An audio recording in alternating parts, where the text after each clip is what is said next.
ইলাহা ইল্লাল্লাহ মুহাম্মাদুর, যেখানে আমার আল্লাহর নাম সেখানেই বিশ্ব নবীর নাম আছে না নাই?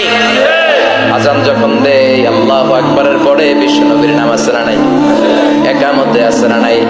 আবার আল্লাহর জন্য যখন সালাত আদায় করি শেষ বৈঠকে বিশ্ব নবীর উপর দুরূদ আছে না নাই?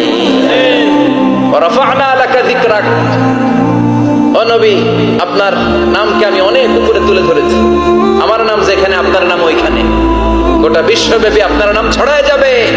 ওরা আপনারে গালি দেয় কবি বলে, ওরা গালি দেয় গণক বলে, ওরা বলে আপনি আফতার লেস কাটা, আসলে যারা আপনারে গালি দেয় ওরাই লেস কাটা। ওরা আপনারে বলে আপনি নির্বংশ, আপনার ছেলেগুলো বেঁচে নাই, মেয়ে বেঁচে আছে, আপনার নাম নেয়ার কেউ থাকবে না।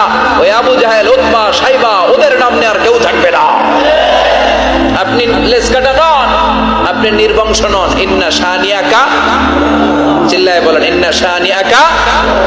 যারা আপনারা গালি দেয়, যারা আপনারা নিয়ে কটু কথা বলে, ওরাই লেসকাটা, ওরাই নির্বংশ, ওদের বংশকে আমি আল্লাহই নির্বংশ করে ছাড়ি। চিল্লায় বলেন ঠিক কিনা?